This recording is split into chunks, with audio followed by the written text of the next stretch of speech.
Thank you all. First of all, thank you for coming back after I spoke already, because most people don't. And that's a real... Now, we got a lot of Christians out here, but I got to tell you this Marine story, and I don't want you to be offended, because I told you I'm not religious. So this Marine sergeant needed a little extra money, and he went and got him a weekend job at a pharmacy. He worked there for about 6 months on the weekends, and the guy, the pharmacist, came to him one day and said, "Hey, look at here, Sarge." He said, "I got to go across the street, and he said, I got to make a deposit over there, but you've been here long enough, you know where stuff is, so I'll be 5 minutes." He got over there, and there was a long line, and he wound up over there for an hour. When he came back from the bank, he walked back to the pharmacy, and there was a guy standing out on the sidewalk, and the guy was standing there doing like this. He looked at him and he said, "What in the world's wrong with that guy?" He came inside and he went up to the Marine and he said, "Hey, Sarge," he said, "what's wrong with that guy out there on the street?" And he said, "that guy came in here with the worst case of bronchitis I think I've ever heard." He said he was coughing his head off. He said, "Well, what did you do?" He said, "I gave him a laxative." He said, "A laxative? That will not cure a cough." He said, "Look at him. He's afraid to cough."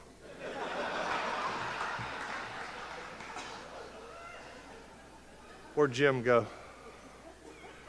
Okay, let's just hope he didn't hear that one. You know, again, I see a perfect storm here. I want you to think about the fact that, how many of you know that in the city of Cleveland, murders are up 90%? You know that this year? They're up this year 90%. Why? Come on, you're law enforcement. Why? That's right. The police don't go into these high crime neighborhoods anymore because they're being targeted, they're being ambushed. So murders are up. You know, I mean, it's incredible to me that my dad, who was an incredible patriot, my whole family, the whole environment that I grew up in, you respected law enforcement.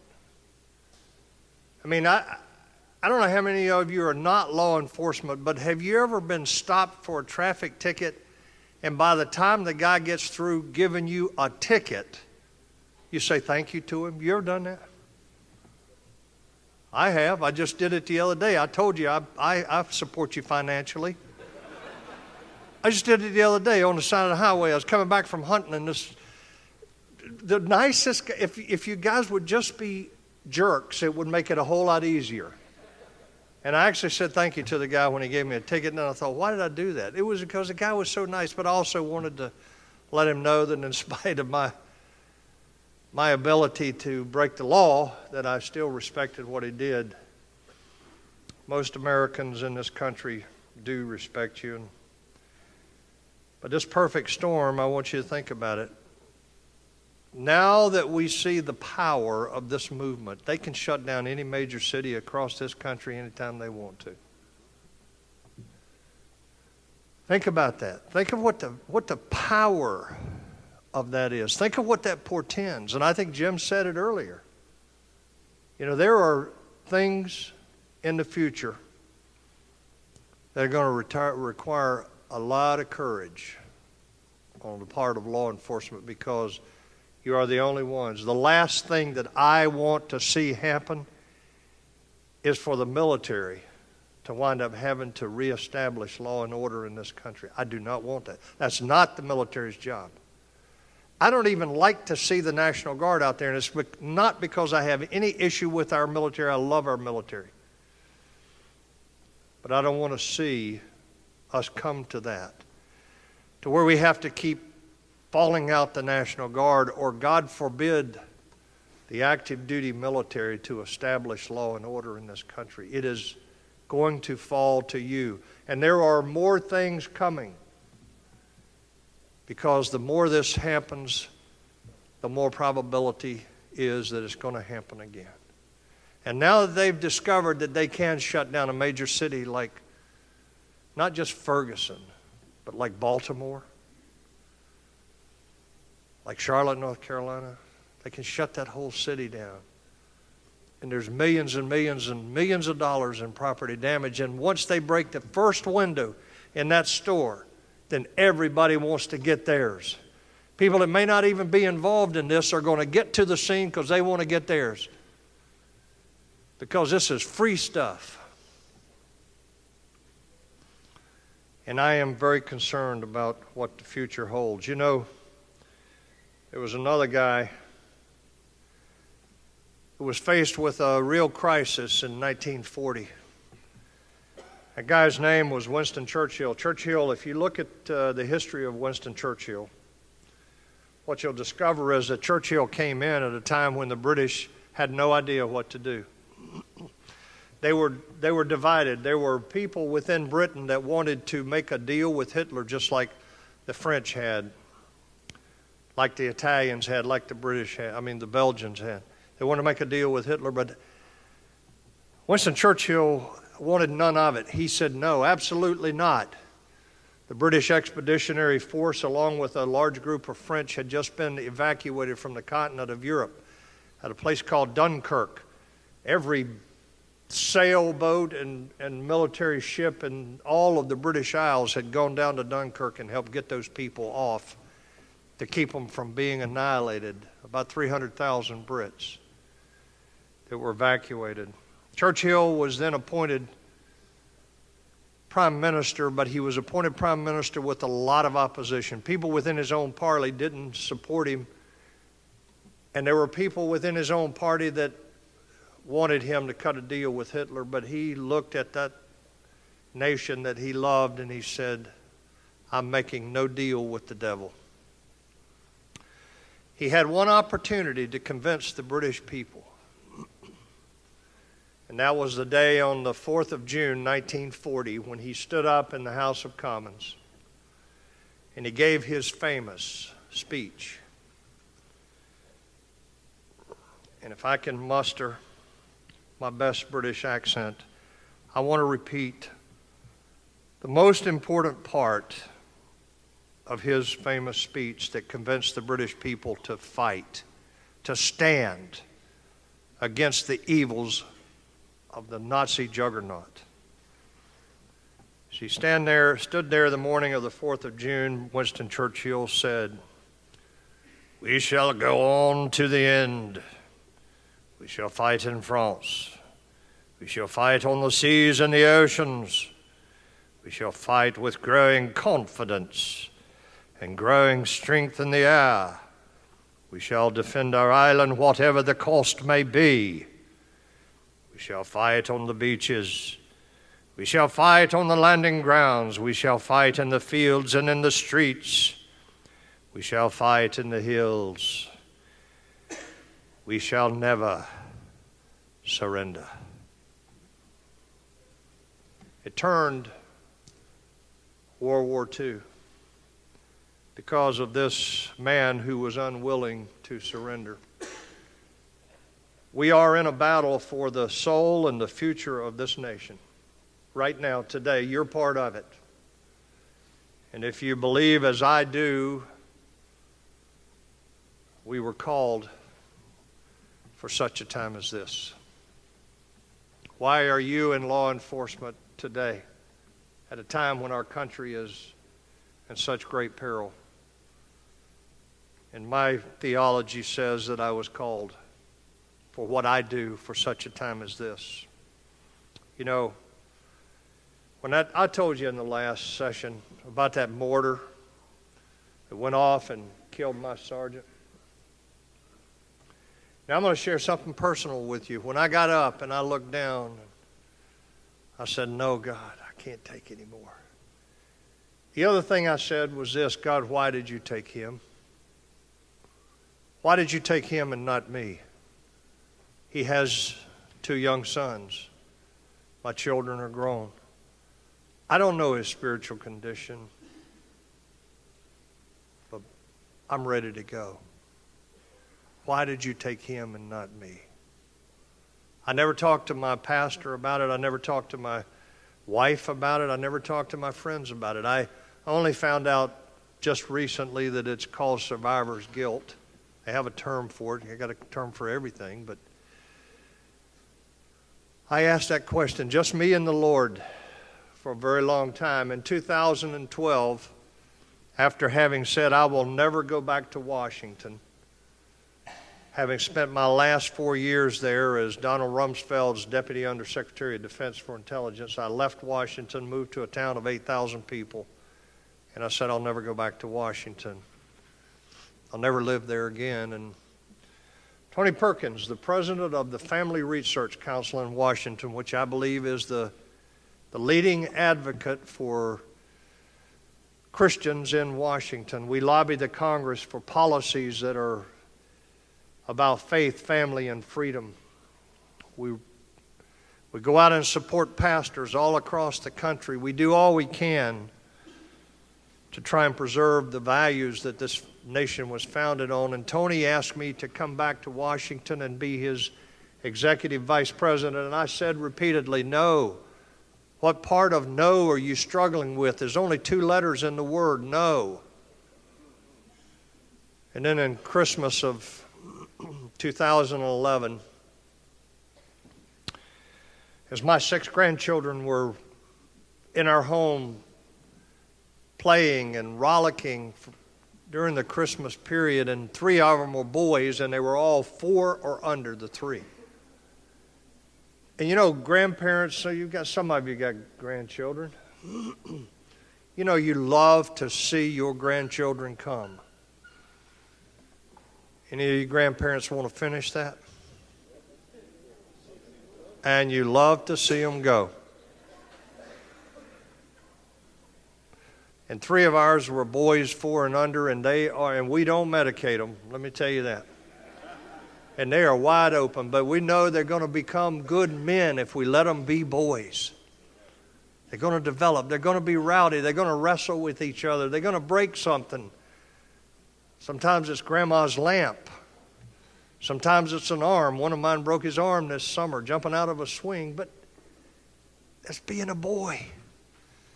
And it's so noisy when they're there, and when they left, my wife and I went into the kitchen, and she stood by the sink, and she said, you know, she said, I really am left wondering what kind of country we're going to leave them. What kind of country are they going to grow up in? What's our generation going to give them?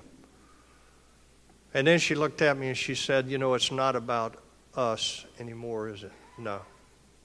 It's not about us. It's not about me and her. It's about those grandchildren. It's about the future of this country. And she said, let's go back to Washington.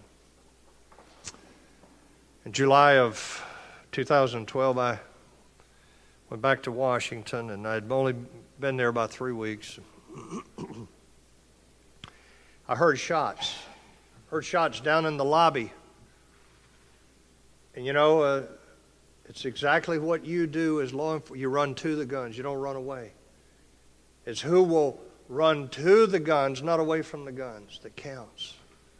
And I went running into the lobby of the Family Research Council right downtown Washington there, and there was blood everywhere. I'd heard 3 shots. One of those had gone through the arm of our building manager, a big, lovable guy named Leo Johnson, and there was blood everywhere. Leo was standing there with an arm with a bullet hole in it, but with one arm he had been able to get the shooter down on the ground and get his knee on his neck, and the pistol was laying there. And as I stood there contemplating grabbing the pistol and finishing this, the police came rushing in. They were literally right across the street. When this happened, they came rushing in. But as I stood there looking at this, I felt the Holy Spirit say to me, this is why I spared you. I spared you to fight another day. I spared you for this fight. This is the fight for the soul of America. It's the fight for the future of this country. I spared you to fight this battle. You know, my 36 years was really preparation for the battle that we're in today, and I feel that with all my heart. My 36 years was just getting ready for the real battle. Yes, I stay in trouble all the time. I told you I got fired from a college that I teach at on Mondays and then rehired. I was supposed to do a voluntary prayer breakfast at Fort Riley, Kansas. And they canceled me because atheist groups came out against me. And by the way, the commander that canceled me just got relieved as the commander of the 1st Infantry Division, and he is leaving the Army in disgrace now.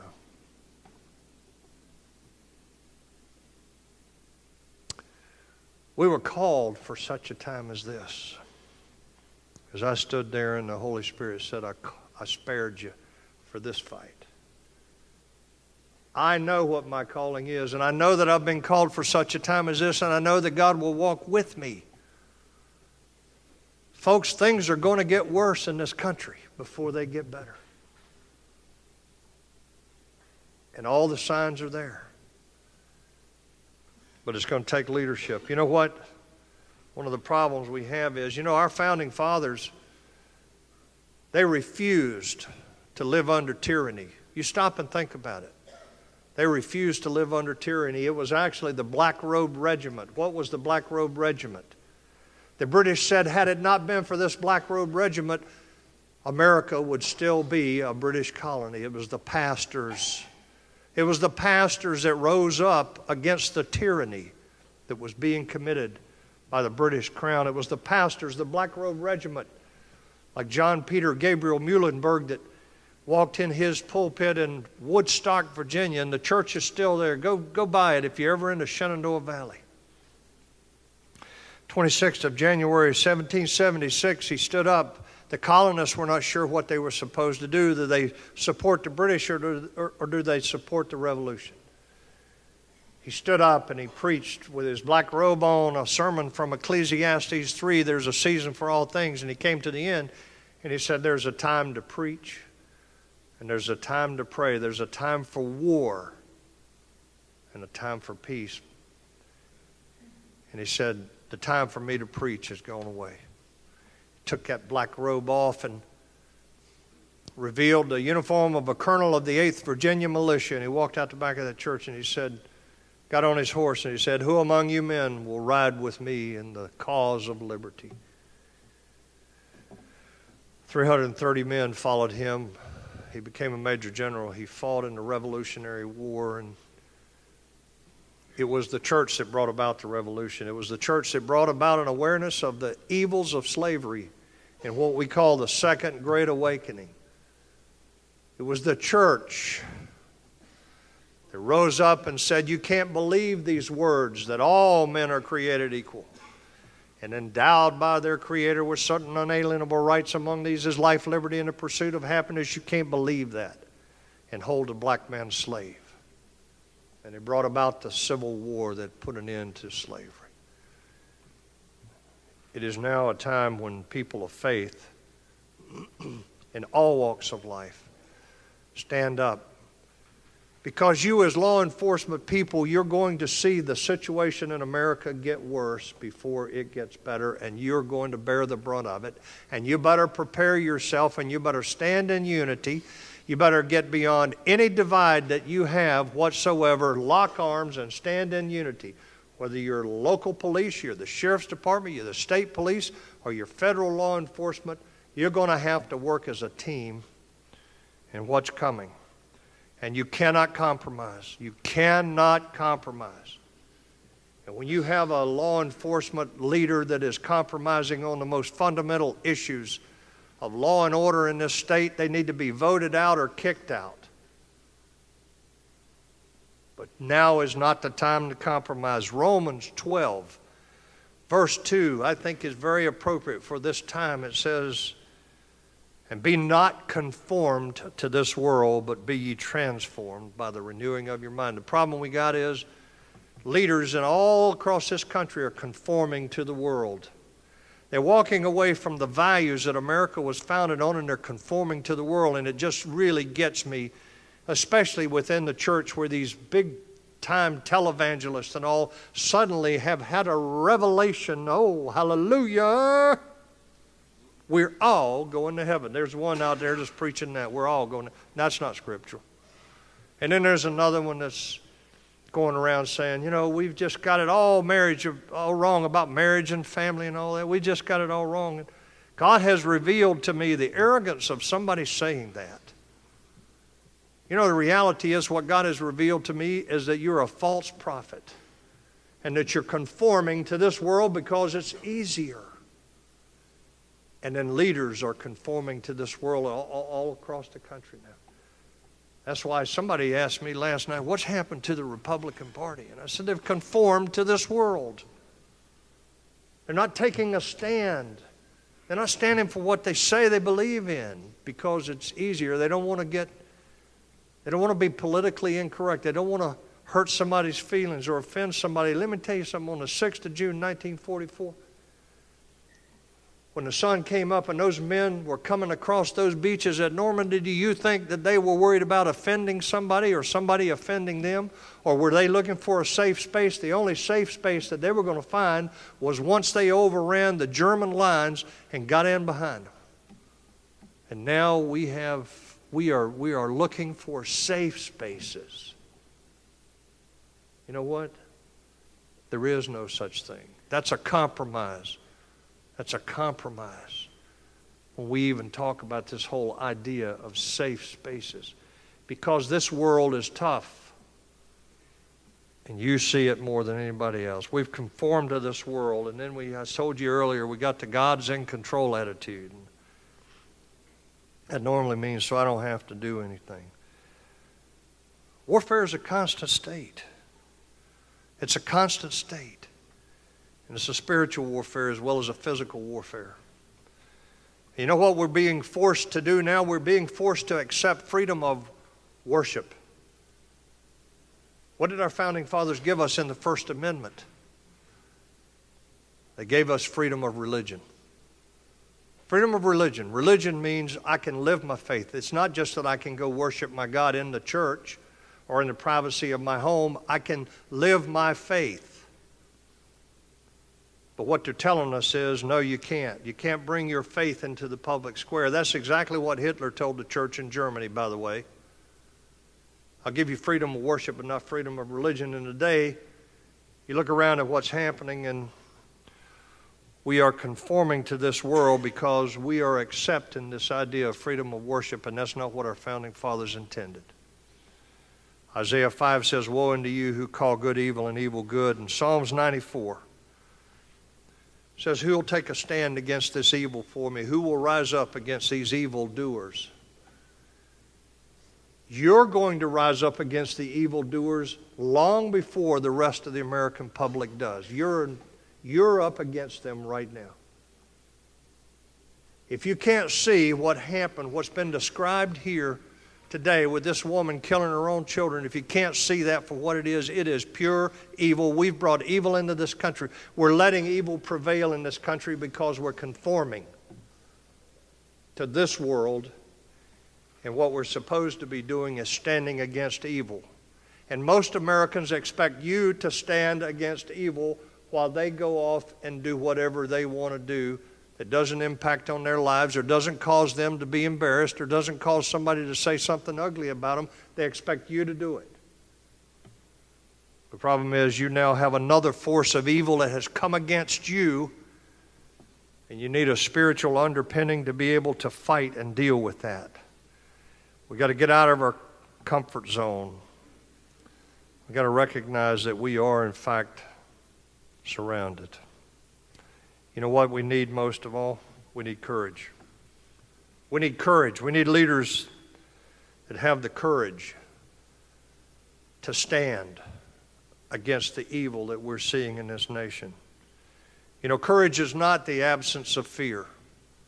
It is overcoming fear. And I know you see it today that in politicians especially, they don't have the courage to vote for what they told the people in their district they were going to vote for. I endorsed several candidates in 2014 on a promise that they would not put John Boehner back in the House as the Speaker of the House, and all but one of them went to Washington, and the first vote they casted was for John Boehner. So what happened to the pledge that you made? Oh, well, you don't really understand how no, what I understand is you're a coward. No, that's what I understand. You're a coward. Because you conform to this world because you're more concerned about what those other members of Congress are going to think and say about you than you are fulfilling the commitment to me and all the other people. Now, maybe some of you like John Boehner, and that's fine, but I didn't think that he did a very good job. So the agreements we had were that they wouldn't vote for him as Speaker of the House. Courage. It's overcoming fear. You know, I actually have over 500 free fall parachute jumps. I want you to think about this. I got over 500 free fall parachute jumps from as high as 26,000 feet. And I have a fear of heights. No joke. I can watch a television program where they show somebody looking off a tall building, and I get woozy. I had to overcome my fear. In fact, only the laundry knows just how scared I really was. Every time. It's overcoming fear. Look, I don't care what you say. I've been with some very courageous people. But when you sit down and talk to them, they say, no, my first instinct is fear, but I overcome it. And that's exactly what we have to understand is you say, oh, gosh, that scares me. Yeah. It should, because you're human. And the first instinct and the natural instinct is fear. But you overcome that fear. You know, it's kind of interesting in Deuteronomy 20, as Moses was leaving instructions for the Israelites, knowing that he was going to go be with the fathers, he was leaving instructions for them, and he said, and when you go into battle, the officers will come forward and they will say, is any man here afraid? If you are, go on home. Because your fear might strike fear in the hearts of the others. Go on home. We'll fight without you. Think about that. He told Joshua, when Joshua was getting ready to cross the Jordan River, remember Joshua had walked in the footsteps of Moses for 40 years, assuming Moses was going to lead them across the Jordan River into the Promised Land. And when they got there, Moses said, no, I'm going to go be with the fathers. You're going to lead them. You're going to lead them. And the Lord spoke to Joshua and he said, be strong and courageous. Be strong and very courageous. All in the same passage. Be strong and very courageous. Courage. Courage. We've got to have courage. You know, in 2 Kings 6, verse 16 and 17, there was a great prophet there with his servant, and they were surrounded in this city. And the prophet said, actually the servant said to the prophet, he said, oh, what are we going to do? They've got us surrounded. What are we going to do? He was trembling with fear. And the prophet said, Lord, open his eyes and let him see that the army fighting for us is greater than the army fighting against us. And the servant's eyes were opened, and there were chariots of fire on the mountainside that he hadn't seen in the natural. He was given a spiritual glimpse. And the Bible says that there were chariots of fire all around that city. God's army is bigger. God's army is greater. God's army is more powerful. And we need to remember that. Courage is in short supply in this country today. George Patton said, courage is fear holding on a minute longer. Think about it. A lot of these great things that you see people getting the Congressional Medal of Honor, and I've been with two of them when they got it. I wrote them up for it. Their first instinct was fear, but they overcame it and they went on to do great things. We have to have courage.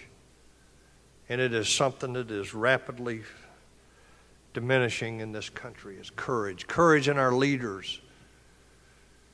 Courage at all levels of life. Courage in the church. I'll tell you, all you Marines Who is the most famous Marine in history of the United States Marine Corps? Chesty Puller. Old Chesty Puller in December of 1950 was up at the Chosin Reservoir, completely surrounded. 9,500 Marines up there that he commanded, and there were 300,000 Chinese that had him surrounded. The coldest winter they had had in 50 years. Chesty Puller, knowing he was surrounded, came up on the radio and he said to his higher headquarters, "All right, they're on the left. They're on our right. They're in front of us. They're behind us. They can't get away this time."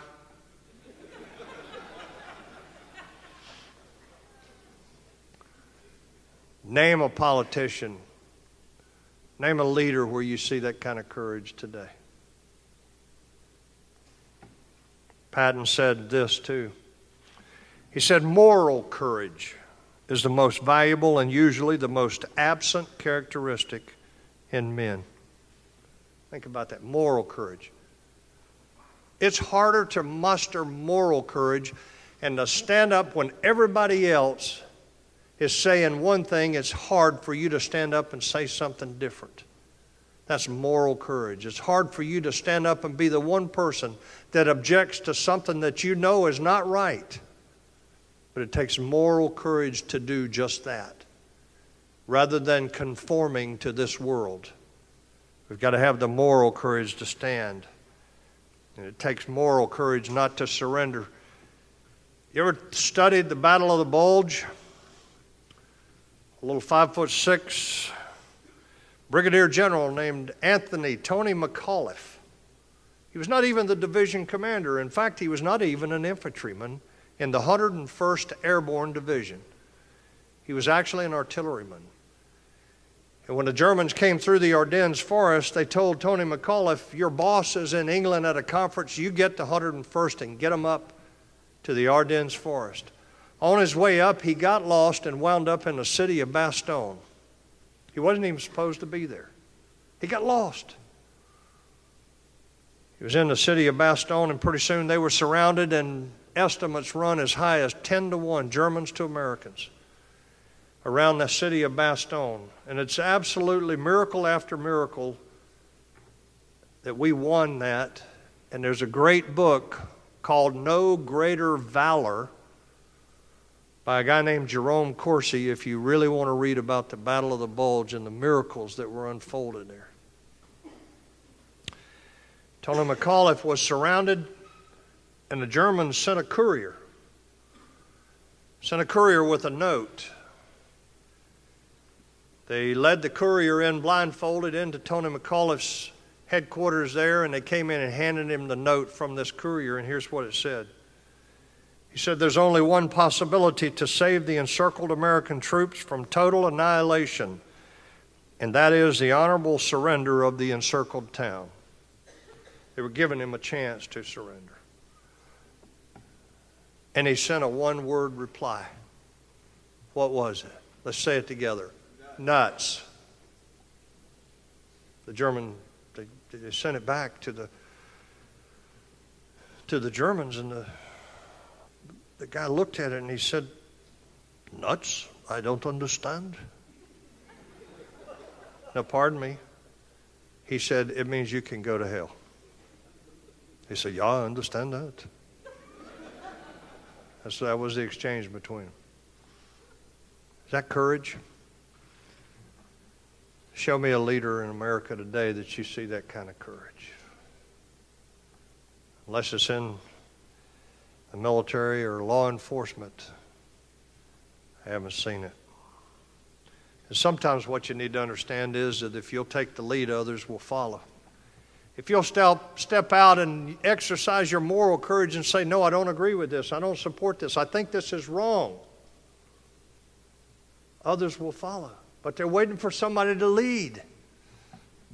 MacArthur said, "I shall return." Right?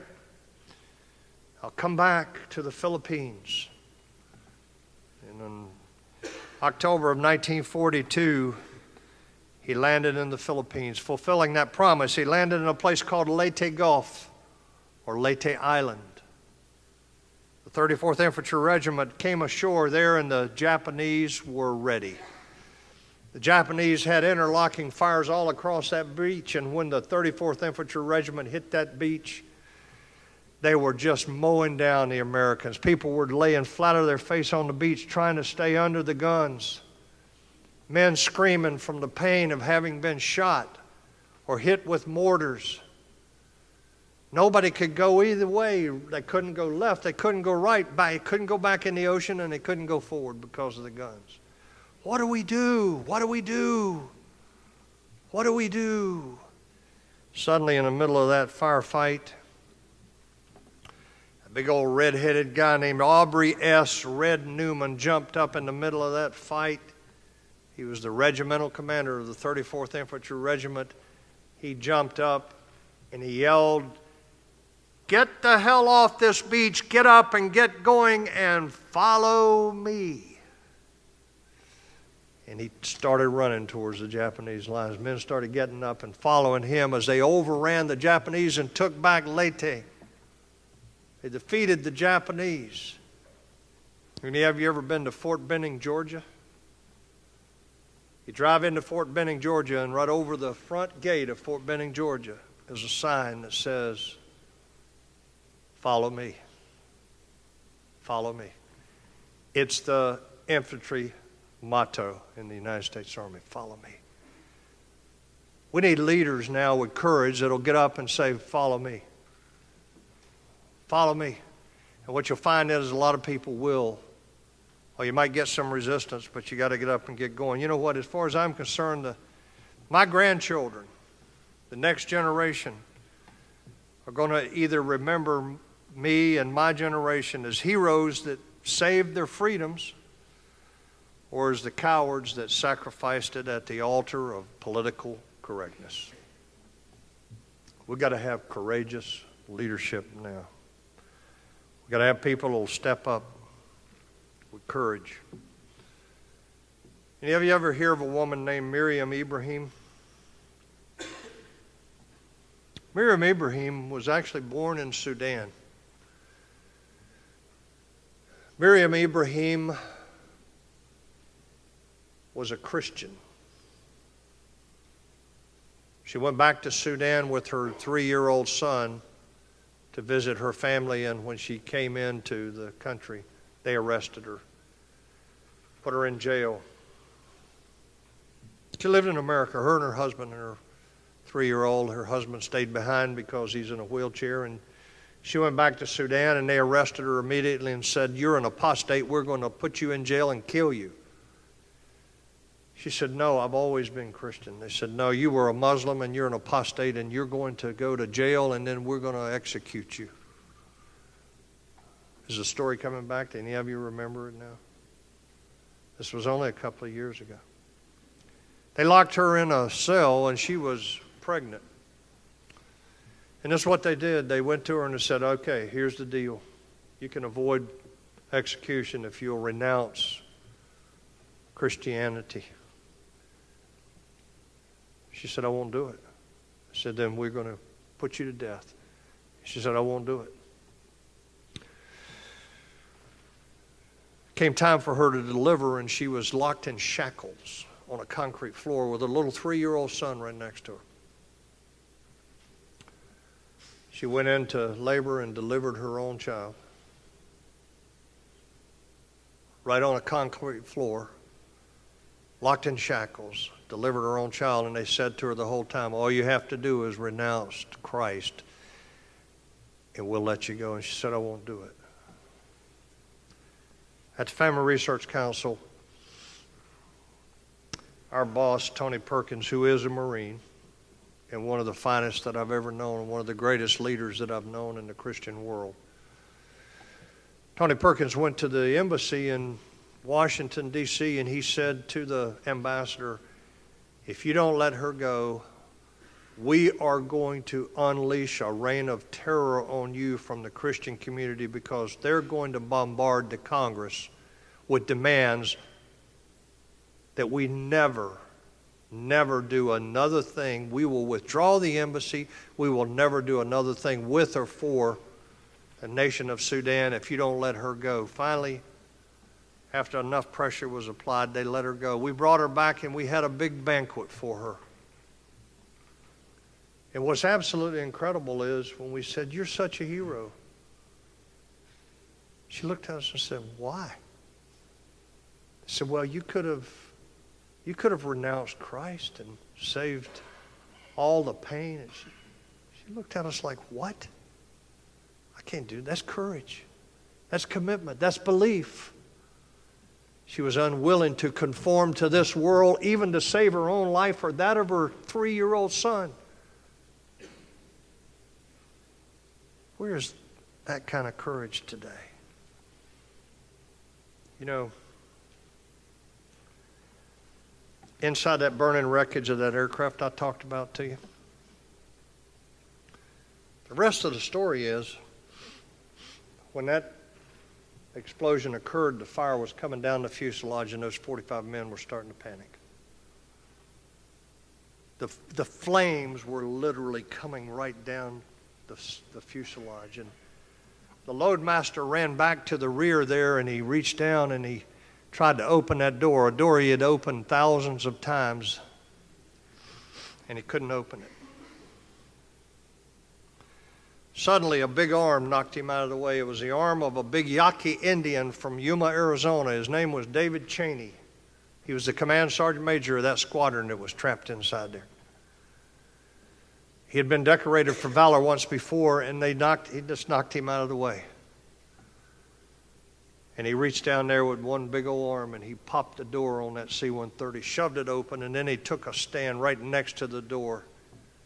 And he said, "One at a time, men, one at a time, one at a time. Come on, you're all getting out, one at a time. Let's go, one at a time." When the last man cleared the door, Command Sergeant Major David Cheney jumped out onto the desert floor himself. You see, because he could have gone out as soon as he got that door open, and he didn't know what was going to happen. And it wasn't long after they cleared that door that it exploded. But his greater responsibility was to those people that he had a responsibility for, and that was the men in that squadron. And he risked his own life to make sure that he took care of his own men. That's courage. That's commitment. That's what we need to see today. And then finally, I told you I'm married to a beautiful woman. A law enforcement officer contacted me a few years ago and said, "I need to talk to you." And he said, "You know, there is a serious threat against you, and it is coming from the Islamic groups. We arrested 7 of them in North Carolina the other day, and they got in their computer and they had you targeted. They were going to capture you. They were going to torture you. And you know, my first instinct, you know, emotion, I said, well, give them my address. Tell them where I live and tell them to come on. Because my brother's a gun dealer and I got so many guns. But that was an emotional response. The reality was, when I thought about it, I thought, you know, I love this woman that I'm married to more than any human on earth. I love this woman. If they come after me, they'll get her. And I could never live if anything happened to her because of me. I could never live. I couldn't go on. So I called a friend of mine, the guy that ordained me, actually, and I said, you need to have your prayer warriors and your intercessors start praying for Ashley and me. I'm not worried about myself, but I am really worried if they come after me, they'll get my wife. And that'll do me in. And he called me the next day. I was in Chambersburg, Pennsylvania, doing a men's conference. He called me and he said, you got to go home and tell her. You got to go home and tell her what's going on. I drove home. I walked in. I said, Ashley, I have to talk to you. She could tell from my face that it was serious. I said, I got to tell you something. She backed up against the sink, and I laid it all out for her, and I looked at her and I said, you know what? I'm prepared to stop talking about the Muslim Brotherhood in America, talking about how they're infiltrating our country, how they're trying to bring down our government by replacing our Constitution with Sharia. I'm prepared to just focus on preaching the Word of God, preaching the gospel. She looked down, and finally she looked back up, and she's got the most beautiful green eyes, and she looked back up, and I didn't know what she was going to say. And she said, let me tell you something. She said, there's going to come a time when I'm going to stand before the Lord, and I'm going to give an account of my life. And she said, I'd rather tell him that Lord, I'm here sooner than I expected to be, than to have to say, Lord, I was afraid and I didn't do what you called me to do. She said, you know what you've been called to do. You keep doing what you've been called to do, and if they come after us, they'll get us both and we'll go together. And I'll be with you the whole time. I'm there. I'm with you. And then she looked at me again and she said, now go over there to your brother's gun shop and get me another pistol.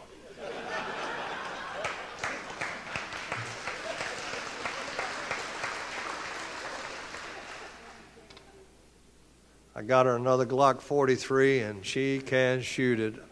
The Lord bless you. I'll be signing books in the back. I love what you do. I respect what you do. I respect each of you. I appreciate it. Thank you. And may God be with you in all that you do and keep his hand upon you. In the name of Jesus, I pray that you will protect each and every man and woman in here today, God, as they go about defending my liberties and those of my children and my grandchildren. That your hand will be upon them, and no weapon formed against them shall prosper according to your word. And they shall dwell in the house of the Lord with your safety and your protection. In Jesus' name. God bless you.